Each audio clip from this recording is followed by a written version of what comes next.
નમસ્કાર દર્શક મિત્રો, છેલ્લા કેટલાક સમયથી સોશિયલ મીડિયાના જુદા જુદા પ્લેટફોર્મ પર અને ખાસ કરીને રિજિયોનલ લેંગ્વેજ જેને સ્થાનિક ભાષા કહેવાય તે ભાષાના જુદા જુદા પ્લેટફોર્મ પર એક જ મુદ્દો જુદા જુદા સ્વરૂપે, પેલો અંતે તો હેમનું હેમ હોય અને જૂજવે રૂપ અનંત ભાષે ની જેમ એક જ મુદ્દો છવાયેલો છે, જેના કેન્દ્ર સ્થાને ગોપાલ ઇટાલિયા હોય, કાંતિ અમૃતિયા હોય અને ચર્ચાઓ ચાલ્યા કરતી હોય. મતદારોની અથવા પ્રજાની માહિતી માટેની ભૂખ કેટલી પ્રાથમિક કક્ષાની થઈ ગઈ છે એનું આ ઉત્તમ ઉદાહરણ છે. આના કરતા અગત્યના ઘણા એવા મુદ્દા છે જેના ઉપર ચર્ચા થઈ શકે. દ્વારકામાં આંદોલન ચાલી રહ્યું છે કિસાનોનું. આ વખતનો 50% વરસાદ થઈ ગયો છે, પણ ઘણી જગ્યાએ વાવેતર થઈ શક્યું જ નથી કારણ કે ઉઘાડ નીકળ્યો નથી. એટલે ખેડૂત આકાશ સામું જઈને બેઠો છે. આપણે વરસાદના સમાચાર વાંચીને ખુશ થઈએ છીએ કે સિઝનનો 50% વરસાદ થઈ ગયો છે, પણ ગ્રામ્ય અર્થવ્યવસ્થા માટે ખેડૂતની ખેતી માતબર ઉત્પાદન આપે અને એના હાથમાં પૈસા આવે અગત્યનું છે. એની કોઈ ચર્ચા નથી. શિક્ષણમાં ભાર વગરનું ભણતર કર્યું તો અમદાવાદની સ્કૂલોમાં જ એની ખબર નહોતી.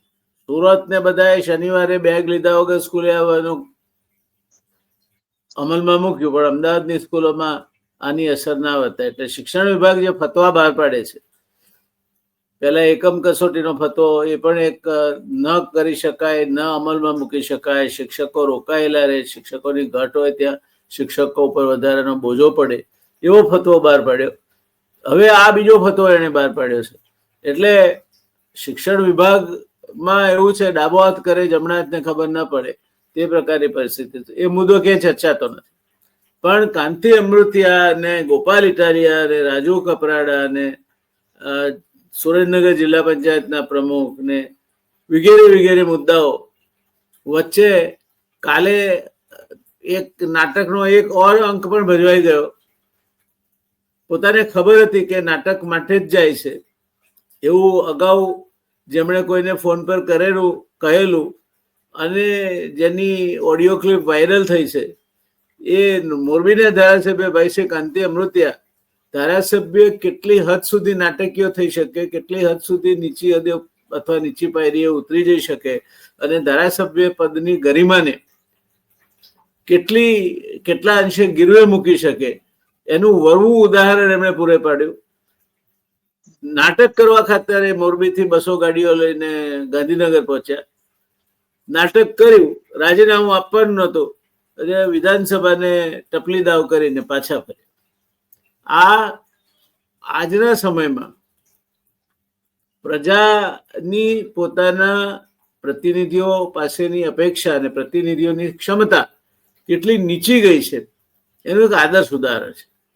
એટલે આજે નક્કી કર્યું દર્શક મિત્રો કે રાજકારણ સાથે સીધા ન જોડાયેલા હોય પણ સર્વમિત્રની માફક આખા સૌરાષ્ટ્રમાં મોટરસાયકલ પર ફરતા હોય અને જેને જનતાના નાડી ધબકારા દબક દબક દબક દબક ખૂબ નજદીકથી સંભળાતા હોય એવા મૂળે તો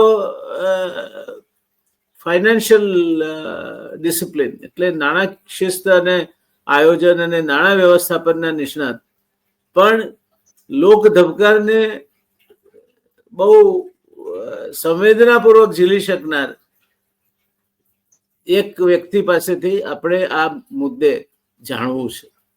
એમનું દ્રષ્ટિબિંદુ ઘણીવાર એવું થાય કે જે નિષ્ણાત હોય એને ખબર હોય છે કે અમુક વસ્તુ કેમ થઈ શકતી નથી. નિષ્ણાતોને ખબર હોય કે અમુક વસ્તુ કેમ થતી નથી, પણ જે નિષ્ણાત ન હોય તે ક્યારેક એ વસ્તુને પ્રશ્નાર્થ હેઠળ મૂકે છે અને એમાંથી નવી શોધ થાય છે. આઇઝેક ન્યૂટન, જેણે ગુરુત્વાકર્ષણનો નિયમ શોધ્યો, એના જન્મ પહેલા પણ સફરજન તો ઝાડ પરથી નીચે પૃથ્વી પર જ પડતું. આકાશમાં નહોતું જતો રહેતો, પણ એને એ ક્વેશ્ચન ઇટ કે આ પૃથ્વી પર કેમ પડ્યું, અને એમાંથી ગુરુત્વાકર્ષણનો નિયમ શોધાયો. એટલે આ રીતે પ્રશ્નો પૂછનાર વ્યક્તિઓ પણ જોઈએ. ચીલાચાલુ પ્રશ્નો સોશિયલ મીડિયાના પ્લેટફોર્મ પરથી પૂછાય છે કે કાંતિ અમૃતિયા રાજીનામું આપશે, ગોપાલ ઇટાલિયા રાજીનામું આપશે. વાસ્તવમાં બંને ખોટા છે. બંને ધારાસભાની અને ધારાસભ્ય પદની ગરિમાને લાંછન લગાડ્યું છે. બંને નાટક કરે છે. બંને પોતાની વાત સ્પષ્ટતાથી કહેવાના બદલે મીડિયામાં રહેવાને માટે જાત જાતના નવતર નાટ્ય પ્રયોગો કરે છે. તો આવું કેમ થાય છે? મળીએ આપણે હિમાંશુભાઈને. હિમાંશુભાઈને અત્યાર સુધી આપે એક ઊંડું જ્ઞાન ધરાવતા નાણાકીય વિશ્લેષક અને વિશ્વના વેપાર અને નાણાં નીતિના અંતરંગ પ્રવાહોના જાણકાર તરીકે જોયા છે. આજે આપણે હિમાંશુભાઈને એક સામાન્ય માણસ તરીકે જોવા છે. પત્રકારનો જીવ છે. સામાન્ય માણસ હોય તો એ જીવ પ્રશ્નાર્થો તો કરવાનો જ, અને મોટરસાયકલ પર ફરનાર જીવ છે. એટલે એર કન્ડિશન કેબિનોમાં બેઠીને તંત્રી લેખ લખવાનો એક જુદી વાત છે. કેટલાક એવા તંત્રીઓ જોયા છે જે એમની એર કન્ડિશન ઓફિસ અને કોઈ સોશિયલ મીડિયાનો સ્ટુડિયો એના બહાર ક્યાંય જતા નથી, પણ દુનિયાભરની ચર્ચાઓ ચોક્કસ કરી શકે છે, ગુજરાત વિશે વાત કરી શકે છે. હિમાંશુભાઈ એમાંના નથી. હિમાંશુભાઈ અમદાવાદ અને દ્વારકા વચ્ચે મોટરસાયકલ ઉપર સતત મુસાફરી કરતા રહે છે. એમાં કોઈક જગ્યાએ ઢાબા ઉપર ઉભા રહે, ચા પીવે, કોઈક જગ્યાએ વળી કંઈક હોટલમાં જમવા બેસે, અને ત્યાં આજુબાજુ આંખો અને કાન ખુલ્લા રાખીને જોતા અને અવલોકન કરતા વ્યક્તિ છે. અને એટલે એ એક સંવેદનશીલ અને જાગૃત પત્રકાર છે એમ કહેવામાં મને કઈ અતિશયોક્તિ લાગતી નથી. તો હિમાંશુભાઈ, મારે આજે એક ચીલાચાલુ પ્રશ્ન, ચવાઈ ગયેલો પ્રશ્ન, ઘણા વખતથી, એટલે છેલ્લા લગભગ 10 દિવસથી સોશિયલ મીડિયા પર જયારે આજ માત્ર એક એજન્ડા હોય. પહેલા કાંતિ અમૃતિયા રાજીનામું આપવાની જાહેરાત કરે, મોરબીની જનતા અમે અમારા રસ્તાના અને ગટરના પ્રશ્નો હલ નહીં થાય તો વિસાવદરવાળી કરીશું એવું કે એના સામે ચેલેન્જ ફેંકે કે વિસાવદરવાળી કરીશું, એટલે એમને ગોપાલ ઇટાલિયા દેખાય. ગોપાલ ઇટાલિયા રાજીનામું આપીને અહીંથી ચૂંટણી લડી બતાવે. એ જીતશે તો કોઈને 2 કરોડ રૂપિયા આપી છે. એમને ખબર નથી કે આ ચૂંટણી આચારસંહિતાનો ભંગ છે. કોઈને લાંચ રૂશ્વત ચૂંટણી લડવા માટે તો આ ચૂંટણીના નિમિત્તે આપી શકાય નહીં. એ કાંતિભાઈ આપવા નીકળ્યા છે. આટલા લાંબા સમયથી ધારાસભ્ય છે જે માણસ, એને ચૂંટણીના સામાન્ય નિયમોનો ખ્યાલ નથી. પછી એ ગાંધીનગર જાય છે, ત્યાં પણ એને નિયમોનો ખ્યાલ નથી કે અધ્યક્ષનું, મેં કાલે તપાસ કરી કે એમણે અધ્યક્ષની કોઈ અપોઇન્ટમેન્ટ લીધી હતી, તો જવાબ હતો ના. અધ્યક્ષ ગાંધીનગરમાં જ હતા, પણ નથી અધ્યક્ષને મળતા, નથી પાર્ટીના કોઈ જવાબદાર અધિકારી સાથે જ હતા. એના પહેલા પાર્ટીના પ્રવક્તા એમ કે છે કે પાર્ટીનો આવો કોઈ આદેશ નથી. ત્યારે આ બંને ધારાસભ્યોને મારો સીધો પ્રશ્ન છે હિમાંશુભાઈના માધ્યમ થકી કે શું પ્રજાએ તમને ચૂંટ્યા છે તો તમારી મરજીમાં આવે ત્યાં તમારે પ્રજાએ તમને મત આપીને એમનો વિશ્વાસ તમારે મૂક્યો છે, એનો તમારે જુગાર રમવાનો છે. તમે ગમે ત્યારે પ્રજાને જુગારમાં મૂકી શકો છો. એમ યુધિષ્ઠિરે દ્રૌપદીને મૂકી દીધી હતી, એમ તમને જે સત્તા ધારાસભ્યની રૂએ મળી છે એને તમે ગમે ત્યારે જુગારમાં મૂકી દઈ શકો, હારી શકો, જીતી શકો, શરતો મારી શકો. પ્રજાએ તમને કામ કરવા માટે ચૂંટ્યા છે કે આવા તાયફા કરવા માટે? એટલે મોરબી વિસ્તારની પ્રજાના સામે પણ આ એક લાંછન છે કે એમના ધારાસભ્ય આવું બધું કરે ને છતાં પ્રજામાંથી કોઈ અવાજ આવતો નથી. તો પાછા પ્રજાનો યાદદાસ્ત બહુ ટૂંકી હોય છે. નવી ચૂંટણી હશે ત્યાં સુધી ભૂલી જશે. ગોપાલ ઇટાલિયા પોતે ધારાસભ્ય તરીકે ચૂંટાયા છે, સોગંદ લીધા નથી. આમ દિવસમાં 10 વાર એ કહે છે કે હું તો વકીલ છું અને એક વકીલ તરીકે મને ખ્યાલ છે. તો વકીલ તરીકે તમને એ ખ્યાલ નથી કે સોગંદ લીધા વગર રાજીનામું ક્યાં આપવાનું હોય? તમારે કેવું જોઈતું હતું કે મેં તો સોગંદ લીધા નથી, મૂળમાં માટી નથી. અરે પિયર હંદેવો કોને કેવરાવ, હારે હંદેવો કોને કેવરાવ? ધણી છે નહીં અને હારે હંદેવો કોને કેવરાવ? તમે હજુ સોગંદ જ નથી લીધા. તમે કાયદેસરના ધારાસભ્ય જ નથી. શનિ રાજીનામું આપવાની વાત કરો? તમે જો વકીલ હતા તો તમારે તો સ્પષ્ટતા કરવી જોઈતી હતી. નહીં તો ગોપાલ ઇટાલિયા વારે ઘડીએ હું વકીલ છું ની માળા જપવાનું બંધ કરે. એમણે એ નાતે વિસાવદરની જનતાને પોતાના તરફ વાળી લીધી, જીતી ગયા 17,000 મત કરતા વધારે બહુમતીથી. ભારતીય જનતા પાર્ટીની સરકાર હોવા છતાં મુખ્યમંત્રીથી માંડીને 20 જેટલા આગેવાનો ત્યાં ઉતરી પડ્યા હોવા છતાં એમની જીત થઈ. આપણે એમને અભિનંદન આપીએ. પણ હું વકીલ છું એટલે શું? તમને ખબર નથી કે તમે રાજીનામું ના આપી શકો? તમે શેનું રાજીનામું આપો? જે પોસ્ટ પર છો જ નહીં એનું રાજીનામું આપી શકો? હું કાલે ઉઠીને એમ કહું હું વડાપ્રધાન તરીકે રાજીનામું નથી આપવાનો, એનો કોઈ મતલબ છે ખરો? હું કેવા વડાપ્રધાન છું? એમ ગોપાલ ઇટાલિયા ધારાસભ્ય છે જ નહીં, એમણે સોગન જ નથી લીધા, તો રાજીનામું શાનું આપવાનું? એટલે બધા જ લોકો પ્રજાને વોટ માને છે, આ બંને ધારાસભ્ય તો ખાસ. અને વિસાવદરની પ્રજાએ તો ગોપાલ ઇટાલિયામાં ખૂબ વિશ્વાસ મૂક્યો છે. તો વિસાવદરની પ્રજાએ સમજવું જોઈએ કે એને એના ધારાસભ્ય વોટ ગણે છે અને એને જે વિશ્વાસ મૂક્યો છે એ વિશ્વાસને દાવ પર લગાડીને કાંતિ અમૃતિયા સામે હોડ બકવાની એમની તૈયારી છે. ત્યારે એમાં શું ભાઈ, આખા પ્રશ્ને આપ કઈ રીતે જુઓ છો? નમસ્કાર ધ રિયલ ડિબેટના દર્શકોને, આપને સૌ કોઈને જે કોઈ આ કાર્યક્રમ જોઈ રહ્યું છે, આપની ટીમને. સાહેબ, આ છે ને બેઝિકલી ઇનકમ્પિટન્સ બ્રીડ્સ ઇનકમ્પિટન્સ. રનવે 34 કરીને હમણાં એક મૂવી આવ્યું અમિતાભ બચ્ચન, એમાં આજે એર ક્રેશ ઉપરનું જોઈ છે આખું એર ક્રેશ ઇન્વેસ્ટિગેશન જેવું. અને એમ કે ઇમરજન્સી લેન્ડિંગ જે થયું હોય છે ને પછી પાયલટ્સની ઓલી કરે છે, એ કે છે કે એમ કે છે કે અસક્ષમતા છે ને એ અસક્ષમતાને જ પ્રમોટ કરી શકે. એટલે ઇનકમ્પિટન્સ બ્રીડ્સ ઇનકમ્પિટન્સ. અને આઈ એમ સોરી ટુ મૂળ એ માણસ નબળો હોય તો એ નબળાઈ જે એમાંથી બહાર આવે. એટલે આમાં કોને નબળા ગણો છો? પ્રજા જેને ચૂંટ્યા છે અમને, આ લોકોને, એને મૂર્ખ અથવા નબળી ગણો છો, ઇનકોમ્પિટન્ટ ગણો છો, કે આ બે બંનેને ઇનકોમ્પિટન્ટ ગણો છો? એટલે હું આવું છું એના ઉપર કે ઇનકમ્પિટન્સ આજે કલ્ચર બની ગયું છે. આપ જયારે ભારતીય જનતા પાર્ટીમાં જોડાણા, આપ એક બ્યુરોક્રેટ હતા, પછી જે વિચારધારા સાથે જોડાણા, તમને લાગ્યું કે સિસ્ટમમાં ક્યાંક પ્રોબ્લેમ છે ને એ પ્રોબ્લેમ અમારે સોલ્વ કરવો છે, એટલે આપના જેવા ઇન્ટેલેક્ચ્યુઅલ લોકો એ ભારતીય જનતા પાર્ટીમાં જોડાણા. મને ખબર છે એ ભારતીય જનતા પાર્ટી એક ઇન્ટેલેક્ચ્યુઅલ કોંગ્રેચ્યુલેશન હતું એવા લોકોનું કે જે doctors, engineers, I mean scholars જેને કહી શકો. એક બ્લુ પ્રિન્ટ તૈયાર થતી, વ્હાઇટ પેપર તૈયાર, વ્હાઇટ પ્રિન્ટ તૈયાર થતી, બ્લુ પ્રિન્ટ તૈયાર થતી, આ બધું થતું. પછી ફેઝ 2001 થી મેં જે જોયો એ પોલિટિક્સમાં એરોગન્સ જો કોઈ ટ્રિગર કર્યું હોય તો નરેન્દ્રભાઈએ કર્યું. એ એરોગન્સ વાળું પોલિટિક્સ આવ્યું ને એમાં આખી જે સ્કૂલ ઓફ મેરિટ હતી ખતમ થઈ. કે માની લ્યો કે તમારી પાસે કોઈ વાત છે કે તમે વાત કરવા જાઓ છો તો એને નકારી કાઢવામાં આવે છે, કે એને હાંસીને પાત્ર બનાવી દેવામાં આવે છે. એટલે એક આખી વ્યવસ્થા એવી ઊભી થાય છે કે આ માણસ છે એ જ સાચો છે, એ જ વિચારી શકે છે, બીજું કોઈ નથી વિચારી શકતું. અને પછી જે ઇનકમ્પિટન્સ અંદર જે બ્રીડ થયું, આ કાંતિ અમૃતિયા એના ફળ સ્વરૂપે ઉભા થયેલા નેતા છે.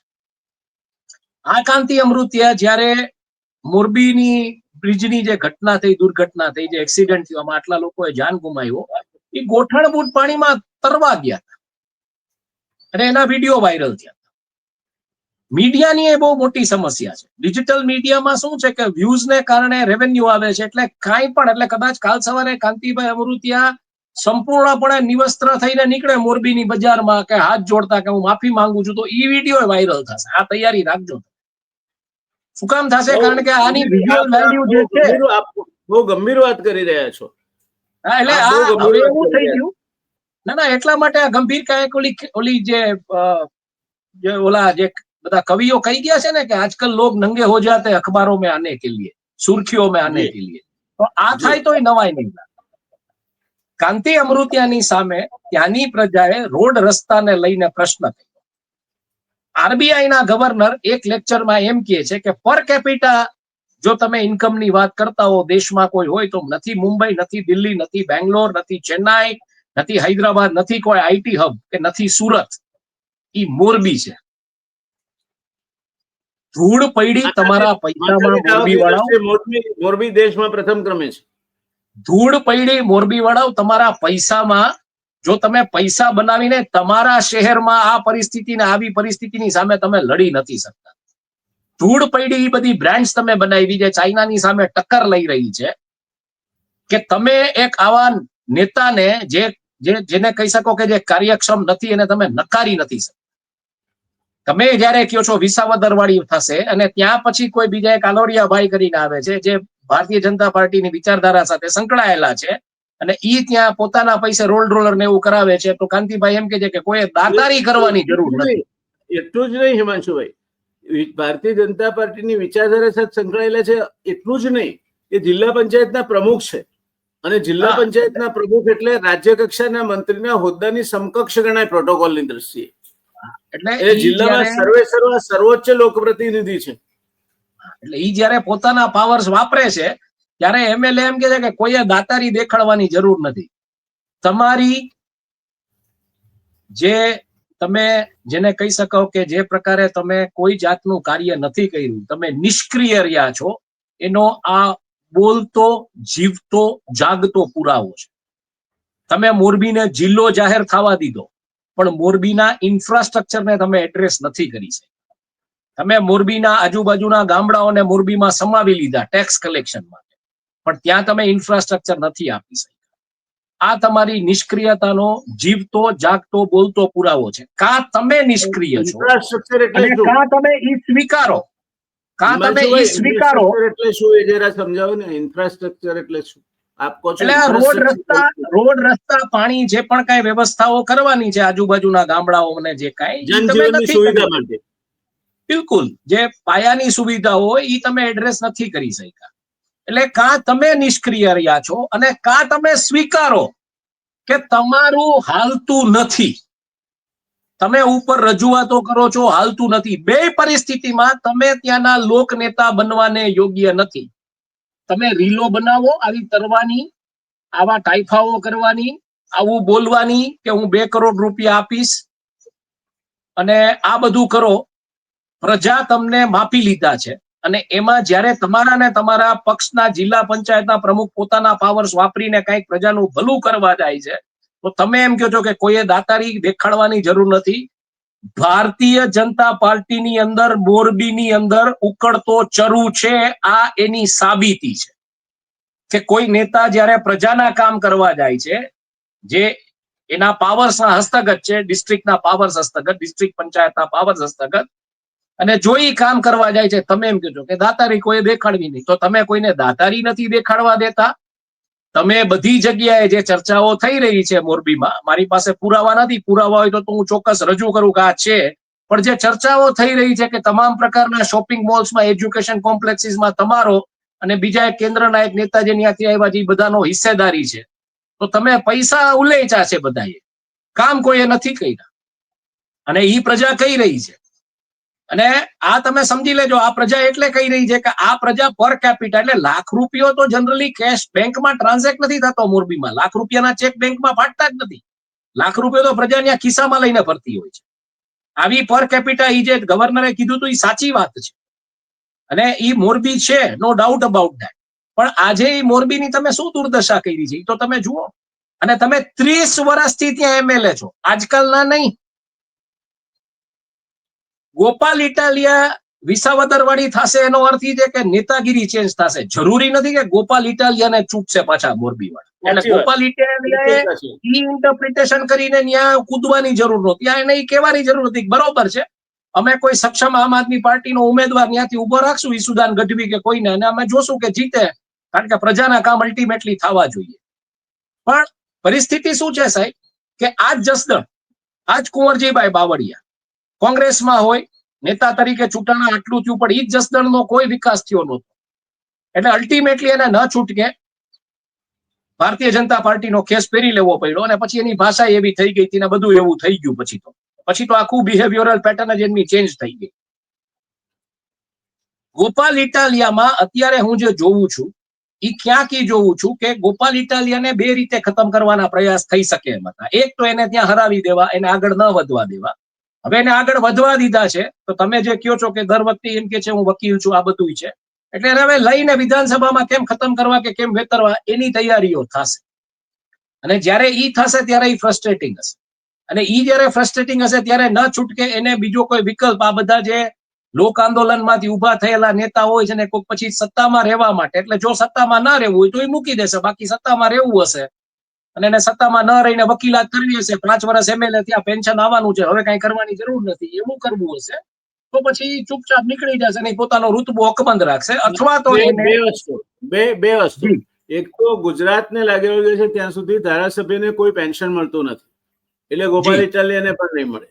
બીજું, આપ એવું કહેવા માંગો છો કે કાંતિ અમૃતિયાને જાણી જોઈને ગોપાલ ઇટાલિયાને તોડવા માટે એમના સામે ભીડાવવામાં આવ્યા છે અને ગોપાલ ઇટાલિયા જાણે અજાણે કાંતિ અમૃતિયાની ચાલમાં ફસાણા છે. કાંતિ અમૃતિયા એટલા બધા જેને કહી શકાય કે પ્રોગ્રેસ વાળા પોલિટિશિયન હોત. જો એક વસ્તુ સમજો, કાંતિ અમૃતિયા ઉભા રહ્યા છે મોરબીની પ્રજા સાથે જ્યારે કોરોના કાળ હતો. મેડિકલ સ્ટોર થી માંડીને બધી વ્યવસ્થાઓ કાંતિ અમૃતિયાએ કરી છે. એની કોઈ નોંધ ક્યાંય બહુ લેવાની નહોતી, પણ એ વાસ્તવિકતા છે. ગ્રાઉન્ડ ઉપર ઉભા રહ્યા, એ ગ્રાઉન્ડ નો નેતા છે. આઈડિયલી તમે જોવા જો એને પોલિટિક્સ રમતા આવડતું હોત તો પ્રકાશ રવેશિયા મર્ડર કેસમાં એ અંદર નો, જો એને ખરેખર પોલિટિક્સ રમતા આવડતું, એટલે એને પોલિટિક્સ રમતા નથી આવડતું. એટલે ગોપાલ ઇટાલિયાની સામે એને ઉભો કરવા, કાંતિ અમૃતિયા છે ને આઈડિયલી તમે જોવા જાવ તો ચડાવ ધનેડું છે. એને કોક કે આમ કરી નાખો એટલે એ કરી નાખે, એ પછી પરિણામો શું આવશે એ જોવાની એનામાં નથી. પબુભા વિરંભા માણેક નથી. પબુભા જે 35 વર્ષથી છે પણ એનું રાજકારણ ત્યાં અકબંધ છે. ઓખા મંડળ વિસ્તાર એ રાજકારણી છે, તમે સમજજો. ઈ કોઈના ચડાવે ચડી ન જાય કે કોઈની સામે ઉભા ના રહી જાય. કાંતિ અમૃતિયા માં કેસમાં એવું છે, પ્રજામાંથી ઉભો થયેલો નેતા, પ્રજામતમાંથી ઉભો થયેલો નેતા, ને હું ભારતીય જનતા પાર્ટીમાં ધીરે ધીરે ઈ જોઈ રહ્યો છું કે પ્રજામતમાંથી ઉભા થયેલા નેતાઓને ખતમ કરવામાં આવી રહ્યા છે. ક્લાસિક એક્ઝામ્પલ જે રીતનું અત્યારે આખું તોફાન જયરાજસિંહ સામે ઉભું થયું છે, નો ડાઉટ જયરાજસિંહના કારસ્તાનો એવા છે અને જે પ્રકારનું એની સામે તોફાન ઉભું થયું છે, લોક પ્રજામતમાંથી ઉભો થયેલો નેતા એને ખતમ કેમ કરવો ગોંડલમાં, એની સંપૂર્ણપણે તૈયારીઓ ચાલી રહી છે. જે પ્રકારે આહિરોનું વર્ચસ્વ હું દેવભૂમિ દ્વારકા જિલ્લામાં જોઈ રહ્યો છું, વધી રહ્યું છે રાજકારણની દ્રષ્ટિએ, ધંધાની દ્રષ્ટિએ, એ હું જોઉં છું કે આગામી દિવસોમાં પબુભા જેવા નેતા જેને કહી શકાય કે પ્રજામતમાંથી ઉભા થયા છે અને વાઘેરોનું જે વાઘેરોનું રાજકારણ છે એ ખતમ થશે, એમાં નો ડાઉટ અબાઉટ. એ આજે ભલે મારી આ વાત કોઈને ગમે ન ગમે, પણ આ વાસ્તવિકતા હું જોઈ રહ્યો છું. આ બધા વિસ્તારોમાં ફરું છું, લોકો સાથે વાત કરું એટલે હું આ કહી શકું છું. આ જ રીતે મોરબીમાં આમ તમે જોવા જાવ તો 30 વર્ષથી કાંતિભાઈ અમૃતિયા, અને ગયા વખતે એવી વાત આવતી હતી કે જો કાંતિભાઈને ટિકિટ નહીં મળે તો એના ભત્રીજાને આમ આદમી પાર્ટીમાંથી લડાવવાની ને બધી કઈક તૈયારીઓ ચાલતી હતી.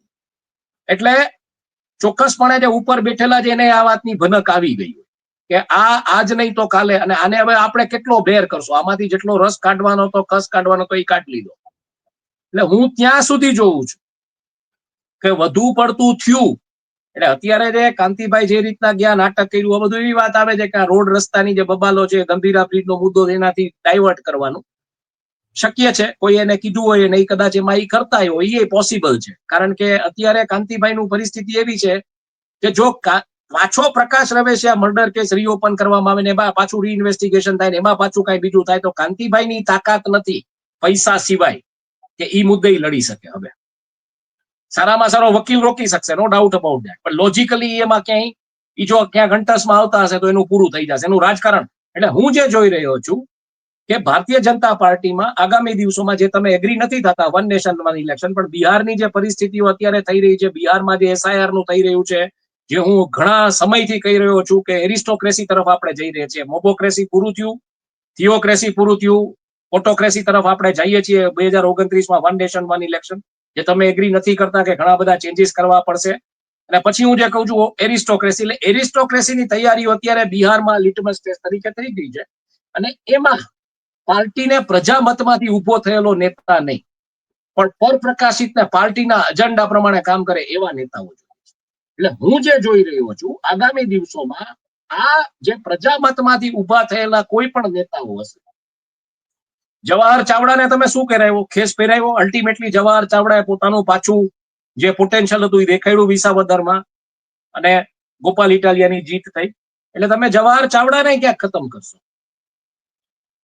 એટલે ગોપાલ ઇટાલિયાને તમે અત્યારે ટ્રિગર પોઈન્ટ તમે તમારી થિયરી એવી છે, તમે એવું સિદ્ધાંત પ્રતિપાદિત કરવા માંગો છો કે આવનાર સમયમાં જે પોતાના બલબૂતા ઉપર ઉભા છે, પ્રજામાં જેના મૂળ છે, અને જે રબર સ્ટેમ્પ નહીં પણ એ પોતાના મત વિસ્તાર પૂરતા તો પોતે એક પરિબળ છે, એવા નેતાઓને શોધીને ભારતીય જનતા પાર્ટી પૂરા કરી નાખશે. કોંગ્રેસમાં તો હવે એવું કઈ રહ્યું નથી.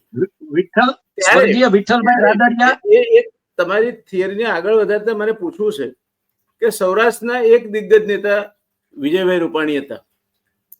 વિજયભાઈ રૂપાણીની આજુબાજુ સૌરાષ્ટ્રનું રાજકારણ ગૂંથાય એ પ્રકારની પરિસ્થિતિ ઊભી થઈ શકે તેવી શક્યતાઓ નકારી શકાય તેમ નહોતી.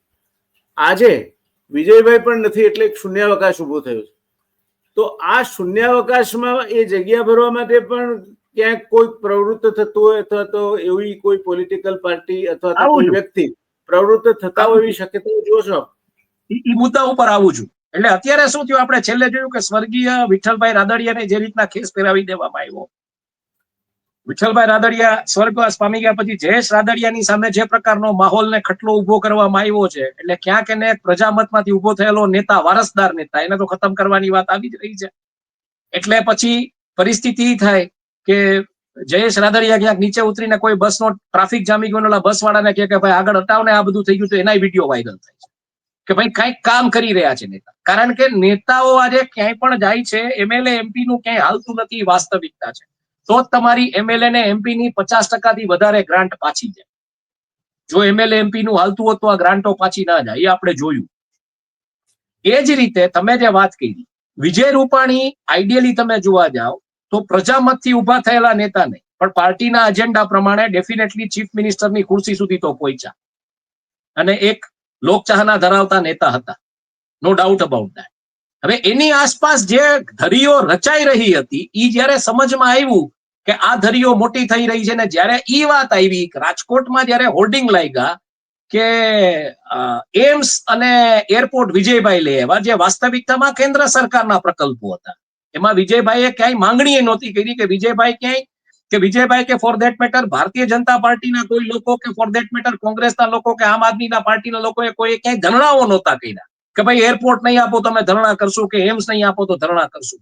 ઈ એમને તમારી જોડીમાં પડ્યું હતું. ની ક્રેડિટ જયારે જોવામાં આવી કે એના હોલ્ડિંગ લાગ્યા ગામમાં, ત્યારે મેં એક વ્યક્તિને કીધું હતું, મેં કહ્યું હવે અહીંથી રાજકારણ વિજયભાઈનું પૂરું થતું હું જોઈ રહ્યો છું, કારણ કે આ ખોટી ક્રેડિટ લેવાઈ રહી છે. અને મેં ભારતીય જનતા પાર્ટીના એક સનિષ્ઠ કાર્યકરને જ કીધું હતું, મેં કહ્યું હવે હું જોઈ રહ્યો છું કે વિજયભાઈની કારકિર્દી અહીંથી ખતમ થશે, કારણ કે આ ખોટી ઉત્સાહમાં આવીને જે લોકોએ ખોટી ક્રેડિટ એને આપી દીધી ને, પછી બધું વિજયભાઈનું સ્કેનર જે પણ કાંઈ હતું.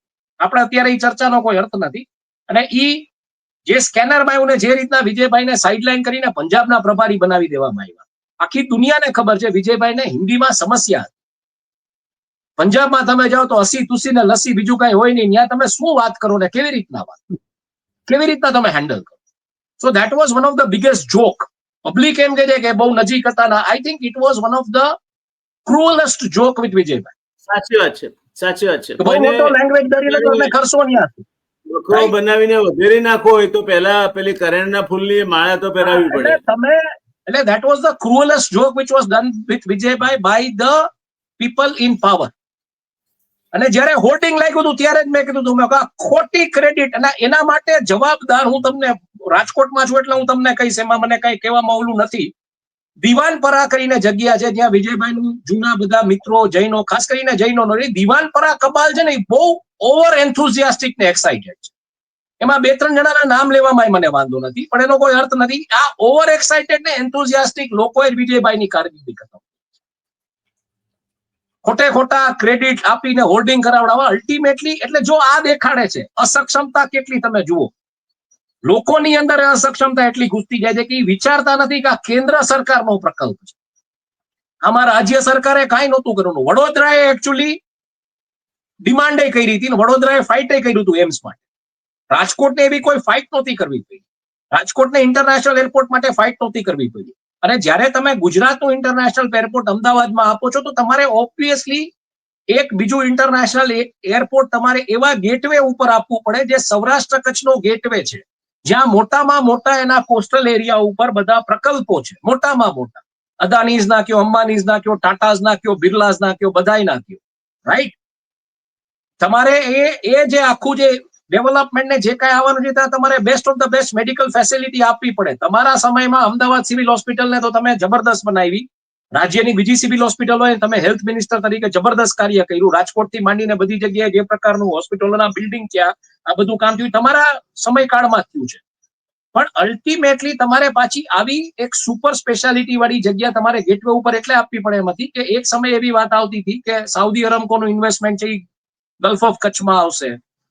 ઓલરેડી રશિયન્સ નું આવી ગયું હતું જીઓકે માં, ગલ્ફ ઓફ કચ્છમાં, આઈ મીન વાડીનારમાં.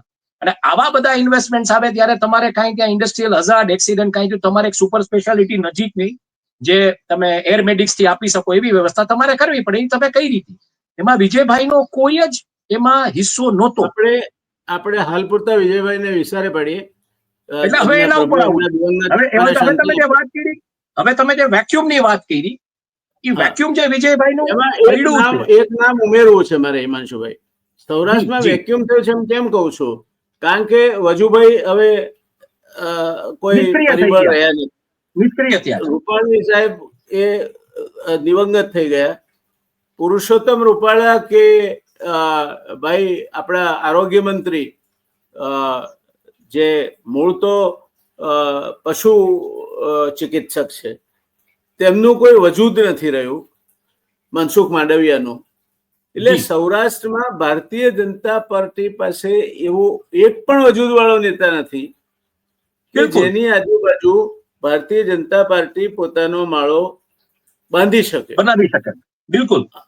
અને એના પરિપાક રૂપે એ જે વેક્યુમ જયારે ઉભું થાય ત્યારે હવા ચારે બાજુથી ધસી આવે. એટલે ક્યાંક આમ આદમી પાર્ટી ધસી આવવા માંગે છે, ક્યાંક કાંતિ અમૃતિયા જેવા માથું ઉચકી રહ્યા છે, ક્યાંક બીજા પરિબળો માથું ઉચકશે. અને તમારી એ વાત સાથે 100% સંમત છું કે વિઠ્ઠલભાઈ રાદડિયાથી માંડીને, જવાહર ચાવડાથી માંડીને, પબુભા માણેકથી માંડીને, કાંતિ અમૃતિયા સુધીના જ્યારે ને વિજય રૂપાણી સુધીના જ્યારે કોઈ નેતા પોતાના સ્વબળે પોતાના મત વિસ્તારમાં પણ ચૂંટાઈ શકે એમ છે એવું ભારતીય જનતા પાર્ટીને લાગ્યું છે, ત્યારે એને ખતમ કરી દેવામાં આવ્યો છે. કારણ કે ભારતીય જનતા પાર્ટી એવું માને છે કે એને કોઈની જરૂર નથી પુરુષોત્તમ રૂપાલાની જરૂર, નથી મનસુખ માંડવિયાની જરૂર, નથી કાંતિ અમૃતિયાની જરૂર, નથી કોઈની જરૂર. એ નરેન્દ્રભાઈના નામે, રામના નામે પથરા તરે એમ સૌરાષ્ટ્રમાં તરી જશે. આ બાબતમાં શું કેવું છે આપને? એટલે જે આપણે જે વાત કરીને આપણે થોડી ચર્ચા જોઈન કરતા પહેલા વાત થઈ કે હું જોઈ રહ્યો છું કાંતિ અમૃતિયાના કેસમાં કે આ વેક્યુમમાં ક્યાંક ફિટ થવા માંગે છે. આ વેક્યુમમાં શું કામ ફિટ થવા માંગે છે બહુ ઇન્ટરેસ્ટિંગ છે. જો તમે સૌરાષ્ટ્ર કચ્છની નેતાગીરી ઉપર જો તમે એ રીતના ગોઠવાઈ જાઓ તો તમારું વજૂદ ઓટોમેટિકલી અપ થઈ જાય, ઇવન સંગઠનથી માંડીને બધી જગ્યાએ. પણ આમાં હું હજી એક બીજી જેને કહો ને કે કેરમ બોર્ડ ઉપર તમે જયારે સ્ટ્રાઇકર મારો ત્યારે કુકરીઓ ઘણી બધી આજુબાજુ વિખેરાય, એમ આ જે વેક્યુમ પડ્યું ને ત્યારે હું જે જોઈ રહ્યો હતો એ સૌથી મોટું કોઈ આયોજનબદ્ધ રીતે આગળ વધવાનું હોય આગામી દિવસોમાં તો એ મને પટેલ કમ્યુનિટી લાગે છે. જે પ્રકારે સરદાર પટેલ જયંતિના દિવસે એક પ્રેસ કોન્ફરન્સ કરવામાં આવી કે ભાઈ એક પ્રેસ કોન્ફરન્સ કરીને કે ગોંડલમાં અમે લોકો આવવાના છીએ, આ બધું થવાનું છે. એટલે પટેલોની અંદર ક્યાંક હવે એ વસ્તુ જાગી છે કે કોઈ પટેલના નેતા આ વેક્યુમ એડ્રેસ કરે, અને આ વેક્યુમમાં કોણ ફિટ બેસશે એ અત્યારે કેવું બહુ અઘરું છે. આપને એ ખ્યાલ છે કે ગુજરાતમાં જેટલા પટેલ મુખ્યમંત્રીઓ થઈ ગયા એ પછી ચીમનભાઈ પટેલ હોય, આનંદીબેન પટેલ હોય, કેશુભાઈ પટેલ હોય કે ભૂપેન્દ્રભાઈ પટેલ હોય, કોઈ અસરકારક રીતે પોતાનો કાર્યકાળ પૂરો કરી શક્યા નથી. એટલે હું એ જ કહું છું કે આમાં હું જે બ્લુ પ્રિન્ટ જોઈ રહ્યો છું એવી બ્લુ પ્રિન્ટ છે. અને મને એક બે નામ લેવામાં મને વાંધો નથી. મને લાગે છે કે આ નેતાઓ કદાચ આ વેક્યુમમાં આવી જશે ને ગોઠવાઈ જશે.